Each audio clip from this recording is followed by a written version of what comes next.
বিসমিল্লাহির আমি এই এলাকার সন্তান। আল্লাহ পাক আমাকে যেটুকু সামর্থ্য দিয়েছেন, আমার মনে হয় এই সামর্থ্য থেকে আমার এলাকাবাসীর জন্য কিছু করা দরকার।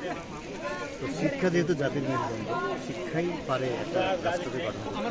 তাই শিক্ষার্থীদের অনেক বাচ্চা আছে যারা স্কুল ড্রেসের অভাবে তারা অ্যাসেম্বলিতে অংশগ্রহণ করতে পারে না।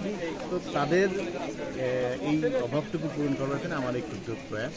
আপনারা সবাই দোয়া করবেন ভবিষ্যতে মানে আমার এই উদ্যোগটাকে আমি আরও বেশি লাভবান করে আরও বেশি সংখ্যক স্টুডেন্টকে, এমনকি ফুলবাড়ি উপজেলার প্রত্যেকটা স্কুলে আমি যেন এই প্রোগ্রামটা চালু করতে পারি।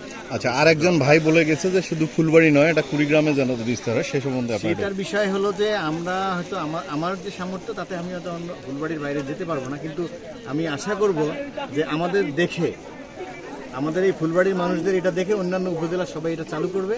প্লাস আমরা যেন একদিন আমাদের ফুলবাড়িতে এই দান খয়রাত না করে বা এরকম না দিয়ে, সাহায্য না দিয়ে আমরাই অন্য উপজেলায় আমরা দিতে পারি, এই ইচ্ছা আমার আছে। আমরা স্বাবলম্বী হব, এখানে আমরা কর্মসংস্থানের ব্যবস্থা যদি করি, আমরা মিনিমাম বিশেষ করে কর্মমুখী শিক্ষা যদি আমরা এখানে চালু করতে পারি, সেটা করলে আমাদের উপজেলায় আমাদের আর এই সহায়তা লাগবে না, তখন আমরা অন্যান্য উপজেলায় আমরা এই সহায়তা লাগবে। ঠিক আছে।